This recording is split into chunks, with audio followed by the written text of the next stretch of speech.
Bonjour Laurent. Bonjour Ah, Jean-Pierre. on a dû déjà dire bonjour. Mais on s'est hein. déjà dit bonjour, mais C'est pas à grave. l'africaine, à chaque fois qu'on se croise, on se dit bonjour. C'est ça. Mm. Eh bien, ton parcours, il n'est pas tout à fait ordinaire. C'est-à-dire que très tôt, d'après ce que tu m'as expliqué, très tôt, tu as préféré l'école buissonnière Mhm. à l'école de l'éducation nationale. Tu as tout de suite pris une tangente. Et puis, tu as découvert la photo, tu as découvert la vidéo, tu as même été professionnel. Et à un moment, tu as envoyé tout balader. Et tu te dis, non, j'ai autre chose à vivre. Alors, ce démarrage, ton parcours, hein, qu'est-ce que tu peux dire ça?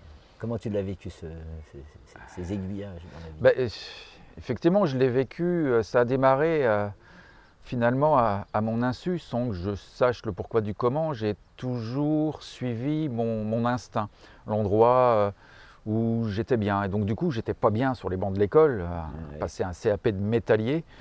Ouais. Et en fait, je voulais être menuisier quand même au départ. Et donc, je devais passer mon CAP de menuisier. Quand on s'est pointé devant l'entrée du lycée, je me souviendrai toujours de la phrase du professeur: il n'y a plus de place en menuiserie, mais il nous reste de la place en métallerie. T'inquiète pas, c'est la même chose, sauf que c'est du métal. Texto.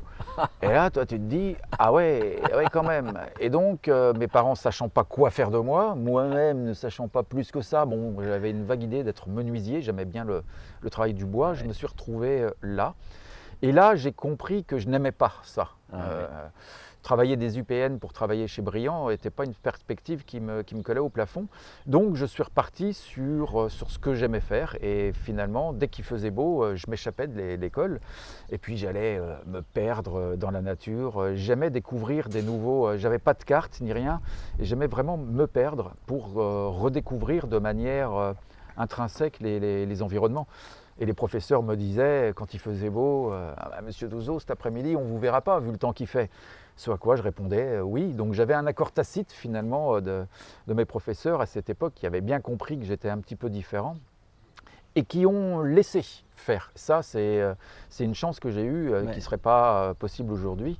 Et donc, voilà, je pars sur l'école buissonnière. Donc tout ce que je sais aujourd'hui a pris naissance à ce moment-là. Écouter les bruits, déterminer les chants des oiseaux, les traces. Mais tu l'as fait en gosse, quoi. Oui, je l'ai fait en gosse, En exactement. gosse, avec beaucoup de spontanéité, de Oui, liberté, oui. d'innocence même. Bien sûr. Mais après, quand même, tu t'es orienté, enfin, tu as donc vu cette partie professionnelle, Et donc, de cinéaste animalier. Raconte un petit oui, peu. et donc à l'âge de 20 ans, effectivement, j'intègre une boîte de production qui travaille pour les chaînes télé. Et très rapidement, je me retrouve assistant réalisateur et ça dure 2 ans à peu près. Et très rapidement, là, du coup, j'étais plus du tout à ma place parce qu'un tournage animalier, on est généralement on est deux. Il y a un réalisateur, un assistant réalisateur, un scénario, et on a très peu de temps pour faire les images parce que time is money. Et du coup, les affûts, on n'en faisait pas tant que ça. Quand l'animal n'était pas là, tout le monde était frustré parce que c'était des journées de tournage qui étaient un peu foutues en l'air. Donc du coup, moi, je ne vivais pas les moments. Et si je suis cinéaste animalier, c'est pas tant pour ramener des images, c'est aussi et presque surtout pour être, ressentir, me fouler dans les traces des animaux, découvrir des... Du coup, quand j'arrive sur une situation d'affût, souvent on me dit qu'il faut être patient, mais c'est même pas de la patience parce qu'en fait, je me retrouve très très vite happé. J'arrive sur un affût. Le premier quart d'heure, je regarde, je me dis, bon, là, s'il n'y a pas un animal qui passe, ça ne va pas être terrible, il n'y a rien d'exceptionnel. Une demi-heure après, je me rends compte que j'ai déjà fait 2-3 petits plans, parce que j'ai vu une ombre portée, j'ai vu une lumière se faufiler éclairer quelque chose qui attirait mon attention, une branche, une feuille, un élément de petit chemin que je n'avais pas vu, et le paysage s'ouvre et on rentre dedans petit à petit. Et là, c'est une symbiose qui s'opère, quoi. Je deviens la feuille, la fougère, l'arbre, le chevreuil, et c'est terriblement exaltant de se retrouver au milieu de scènes animalières. Je n'interfère pas, je ne dérange pas, il n'y a pas d'odeur qui viennent perturber. Et on est au milieu d'un spectacle comme ça, peut-être un peu comme un voyeur, mais parfois les animaux me voient et m'acceptent aussi. Donc c'est vraiment une symbiose incroyable qui s'opère, à tel point que quand on est à l'affût pendant quelques heures, et souvent ce qui me fait aller jusqu'à des 8 heures, 10 heures, 12 heures, c'est que si pendant 3 heures il ne s'est rien passé, je me dis je ne peux pas m'arrêter maintenant, j'aurais perdu mes 3 heures, donc je continue. 4 heures plus tard, je ne peux pas m'arrêter maintenant parce que c'est 4 heures que j'aurais perdu. 5 heures plus tard. Et donc du coup, tu dures. Mais en durant et en étant interpellé par tout ce qui va se passer, c'est ce que je disais, on est en symbiose. L'exemple que je dis souvent, c'est celui-là. Au bout d'une heure, 1h30, il ne s'est rien passé. Je me dis, tiens, je vais faire des réglages caméra. J'allume ma caméra pour voir si le diaph est toujours bon, la lumière est toujours là, si un animal arrivait par ici, que j'anticipe le mouvement. Enfin, et 8 fois sur 10, à partir du moment où j'allume la caméra, je mets l'œil dans l'œilleton, plaf, l'animal sort à ce moment-là. Et combien de fois j'ai été bluffé par ça en me disant, mais c'est incroyable, c'est moi qui ai provoqué la sortie de l'animal ou j'ai été raccord avec. Et là, on fait partie d'un tout et tout sonne à l'unisson, c'est de la synchronicité en pleine plénitude et en pleine conscience de l'instant présent, il est là. Il n'y a plus de est-ce que je vais être en retard pour aller chercher les enfants à l'école ou il y a on est là, concentré avec tout ce qui se passe et ça peut être infime. Un jour j'étais sur un pic noir, donc je m'attendais à des scènes de nourrissage, tout ça, il ne se passe rien. Et à un moment, il y a un cirf. Un cirf, c'est, pour résumer, une mouche volante qui fait du surplace et qui aurait la couleur d'une guêpe. Et le cirf, il vient se placer juste dans une zone de contre-jour. La lumière lui traverse le corps et il est translucide et il est devant moi en train de faire du surplace. Mais cette scène, elle est juste pure. Et là, je ne m'attendais pas à filmer ça. Et derrière, on voit tous les pollens du vent qui est emporté. Et la lumière qui vient irradier sur des feuilles et qui forme comme des mini-explosions. Donc on voit la photosynthèse se réaliser, les pollens passer, le cirf qui est là dans la lumière. Et là je me dis, waouh, mais ça vaut toutes les images de pics que j'allais chercher. D'accord. Et là tu pars sur autre chose et puis tu vois la feuille, puis tu vois le pollen, et c'est juste incroyable quoi. Incroyable. Une plénitude synchronisée. Donc c'est chez toi, ce sentiment de vivre, il se joue là. Il se joue là, oui. Ouais, et puis en plus, ce que tu dis est vraiment intéressant. C'est une espèce d'apaisement, enfin, les spiritualistes, apaisement du mental. Mais complètement. Le présent qui prend toute sa place. Bien sûr. Et d'être en harmonie et en symbiose avec ce présent. Ouais. Et du coup, ça devient un peu comme une drogue. Et le contre-coup de ça, c'est quand je sors d'un affût et qu'il faut aller chercher les enfants, faire les courses, rentrer à la maison, faire la vaisselle. Là, c'est violent. Et quand je fais des affûts de plusieurs jours, et puis qu'il y a des amis qui m'invitent à une soirée, je ne peux pas. À ce moment-là, c'est pas possible. Je ne peux pas sortir aussi rapidement de cette énergie naturelle, instant présent, zénitude, et passer dans le monde humain avec tous ces gens qui parlent, la musique, le stress. Enfin, c'est une autre fréquence, et je ne peux pas passer d'une fréquence à l'autre aussi rapidement. Il me faut un sas. Alors c'est le contre-coup. Là, justement, si tu veux, il y a une grande question, je trouve. Hein, tu vas me donner ta réponse à toi. C'est vrai qu'entre un univers social, parce que chaque homme, nous sommes tous des sociaux, on a besoin des autres, on ne peut pas exister aussi sans les autres. Et puis cet oubli de la nature, voire cette oppression de la nature, comment tu le vis, cette espèce de polarité, opposition entre univers social et univers naturel et sauvage? Comment tu le vis? C'est toute la complexité et la difficulté de mon positionnement finalement dans la vie, parce que moi je le reçois de manière très, très violente. Je pense qu'un cinéaste animalier, un naturaliste est avant tout un humaniste, je pense. Et ce que je vois qui fonctionne, qui s'organise sans violence, tout est coopération dans la nature. et quand je me retrouve dans le monde des humains, tout est bataille, tout est course à qui aura le job, et il faut bouffer l'autre. Et je me dis que on pourrait s'inspirer de la nature, on pourrait être beaucoup plus respectueux. Et c'est surtout, en fait, je ne sais plus qui disait, on peut juger une société à l'attitude qu'elle a envers son environnement ou la qualité de ses eaux. Eh bien, quand je vois la dégradation, le massacre, le génocide, l'écocide qui est fait sur l'environnement aujourd'hui, je me dis, mais quelle violence on se fait à nous-mêmes. Course au productivisme qui arrive à sa fin. On va pas rentrer. Non, on ne va pas rentrer, mais je suis impliqué. T'imagines bien que quand je sors d'une scène animalière où j'ai été dans un décor superbe, et puis que je roule sur une route sans haie avec le mec qui met ses pesticides, c'est violent. Et alors je me dis, mais que faire de ça? Comment être? Et ça reste une grande justement, question. quand même, ça veut dire que dans cet univers social, tu ne t'es pas laissé absorber, tu ne t'es pas laissé détruire. Non. Alors j'aimerais un petit peu que tu parles, quelles ont été tes armes quelque part pour ne pas te laisser phagocyter, englober, pour avoir... Bon. Mes armes, j'ai envie de dire qu'elles sont faciles, parce qu'en fait je suis passionné, on ne décide pas. Si on est passionné ou pas, on ne décide pas, tiens, un jour je serai passionné par tel ou tel truc. On est. Et on peut l'écrire des deux manières, du verbe naître et du verbe être. Et souvent, c'est ce que je me dis, j'ai pas le choix, moi. J'ai pas le choix. Je suis passionné par ça. Ça peut être compliqué parfois, justement, mais mes armes, elles sont toutes simples. Dis-moi. Et je ne peux pas accepter, si je fais quand même partie de ce monde, malgré tout. Ça reste une très grande question de quelles sont mes armes. Je ne sais pas si j'ai tant d'armes que ça. J'essaye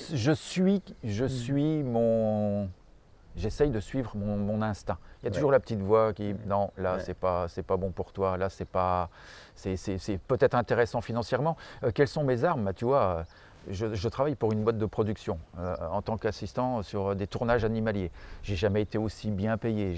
C'était la voie royale. Et pourtant, je dis du jour au lendemain, merci, au revoir. Les réalisateurs étaient juste étonnés. Ils me disaient, mais la plupart des gens, ils mettent 5-6 ans pour réussir à rentrer dans une boîte de prod, à être assistant de... Puis toi, c'est juste que j'ai une espèce d'intégrité vis-à-vis de ça. C'est soit je filme et j'ai un rapport avec la nature intègre, soit pas. Il n'y a pas sinon c'est trop violent vis-à-vis de moi, c'est me mentir. Filmer des animaux imprégnés, dressés pour leur faire des scènes, mais c'est pas entendable, c'est pas faisable. Intégrité, j'entends passion. Il y a quelque chose qui est inscrit fortement en toi. Oui. Et que tu entends, que tu écoutes, que tu suis.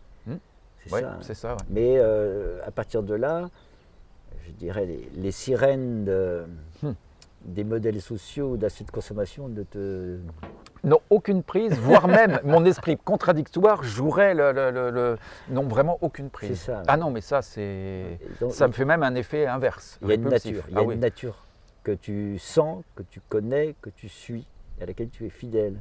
J'aime bien ton mot intégrité. C'est assez... fidèle à ses idées, autant qu'on puisse le faire, évidemment.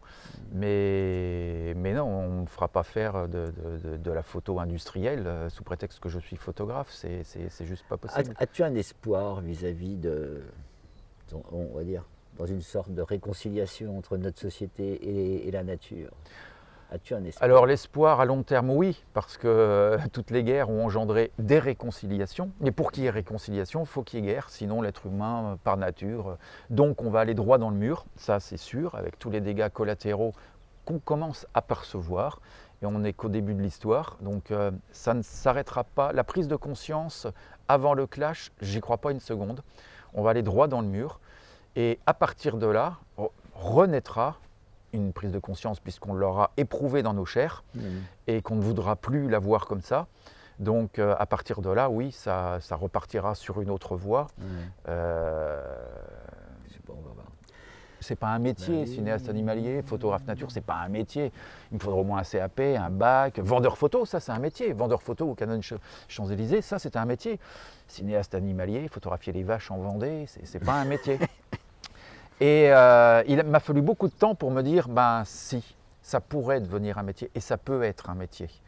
Et ce moment de rupture, du coup, les portes sont ouvertes parce que le jour où je donne ma démission, une semaine après, il y a un client qui vient, qui me propose de m'emmener à Courchevel pour faire la saison, et puis tout s'enchaîne. À partir du moment où on se met en chemin, ça s'enchaîne. C'est exactement la même chose que quand je suis à l'affût, que je pars, on se dit mais où est-ce que je vais, qu'est-ce qui va se passer? Et quand on se met en situation d'ouverture, tout s'ouvre. Mais effectivement, on a peur de perdre son travail, on a peur de ne pas ramener les images, et c'est juste la peur qui nous tétanise. Mais tu t'es pas laissé bloquer par cette peur, cette inquiétude, parce que tu n'es pas quelqu'un qui connaît, t'es pas quelqu'un qui a peur. Mais, parfois, j'ai peur de ne pas avoir peur. Je me dis, là, je devrais avoir peur quand même, parce que là, ça va pas le faire. Et je me dis, c'est pas normal de pas avoir peur. Alors effectivement, ça me joue des tours, parce que j'ai les défauts de mes qualités. Je suis un observateur qui ne se positionne pas. J'observe les choses. Donc, et du coup, dans ma vie sociale, c'est vrai que je me positionne peu, voire pas. Je reste un observateur qui ne veut pas interférer pour changer le déroulement du fil de l'histoire qui se passe, qu'il soit humain, sociétal ou animalier. Un animal qui se fait manger par un autre, s'il est blessé, mais jamais de la vie, j'interviens pour aller sauver l'animal blessé. Absolument, je n'ai rien à faire dans cette histoire. À quelques exceptions près où je me souviens avoir sauvé un faucon cresserelle. C'était en plein hiver, il est descendu dans une grande bassine à vaches pour boire. Et comme il faisait très froid, en ayant les pieds dedans, le froid l'a tétanisé et il était sur place en train de mourir de froid. Donc je l'ai empougné, embarqué, je l'ai pris, je l'ai mis dans une caisse en carton près de mon radiateur. Et le lendemain, j'ai ouvert la caisse en carton, je l'ai pris et il s'est envolé. Donc à quelques petites exceptions, effectivement, tu peux revenir interférer. Mais ce qui veut dire qu'il y a deux attitudes qu'on peut avoir dans la vie qui sont assez marquées. Oui. Faire des choix, prendre des décisions, s'engager et orienter son existence. Ou, c'est ce que tu viens de dire. Ou. Voilà. Oui, il y a une histoire qui se développe, c'est ce que tu viens de dire, hein, je reprends tes mots, et tu ne veux pas interférer avec ce qui va se passer. Ouais. Et c'est là que c'est compliqué, parce que en tant qu'humain, je devrais prendre ma position d'humain. Ouais. Mais je suis vraiment un observateur. Quand on cherche son verbe, quel est ton verbe dans la vie? Qu'est-ce qui est le verbe qui correspond le plus à ce que tu es? Je crois que j'ai assez facilement trouvé révélateur. Et je me souviens d'une fois, c'était à Niassam, j'étais en train de filmer sur le bord de l'eau. Et puis il y avait des amis à toi qui disent « Mais qu'est-ce qu'il est en train de filmer là tout le temps ?» Ne vous inquiétez pas, il filme des trucs que personne ne voit. et je me suis dit, ben oui, c'est ça. En fait, c'est ça. Je suis constamment attiré par tout à fait autre chose qui est le lot quotidien de mes concitoyens qui, eux, sont dirigés par… Et du coup, ça crée un décalage. Et du coup, en étant en décalage et en étant dans la marge, c'est compliqué finalement. Donc, le projet de la yourte, qui s'installe ici est vraiment l'élément qui va me permettre de m'ancrer et d'exister et de proposer des choses, des stages photo, nature. Oui, c'est ça. Ton rêve, aujourd'hui, pour demain. C'est ça. Je ne veux pas dire ta décision ni ton engagement. Oui, mais c'est de rééquilibrer cette alliance entre humain, nature, société, environnement. C'est de pouvoir marcher tel un équilibriste entre ces deux gouffres, mais ne pas être dans l'un et dans l'autre, et de trouver cet équilibre qui me permettra déjà de communiquer avec mes concitoyens, de pouvoir les emmener et leur faire découvrir Qu'est-ce que tu veux leur apporter à ma manière. À nos concitoyens. J'ai envie de leur apporter ce que la nature m'apporte quand je pars le matin pour filmer, en me disant « je ne sais pas ce que je vais recevoir aujourd'hui, mais je me mets en chemin ». Et en partant là-dessus, mais tout est possible.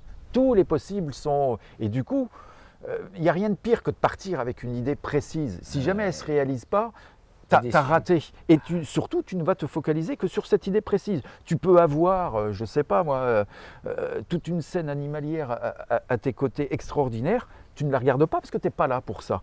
Et vraiment, avoir cette ouverture qu'il a, pour le coup, rejoint complètement notre société. C'est regarder le champ des possibles, pas regarder à travers le petit bout de sa lorgnette. Donc, effectivement, un stage photo, moi, je vais apprendre à faire de la macro, le diaph, la rapidité, le machin. Oui, mais avant la technique, soyez. C'est l'image, et c'est ce que je vais ramener qui m'importe. Qui est du grain, pas du grain, c'est qu'elle soit cadrée, mal cadrée. Il faut qu'elle raconte une histoire. Et donc, laissons la technique, soyons, révélons-nous, ouvrons-nous, et on se rendra compte que le champ du possible est beaucoup plus important que notre petit cerveau étriqué, qui lui va se cantonner à ce qu'il sait. Si on veut découvrir des nouvelles aventures, il faut tenter des trucs qu'on n'a jamais fait, sinon ça ne marche pas. Donc, alors, les gens qui vont venir pour quelque chose de précis vont repartir avec tout à fait autre chose.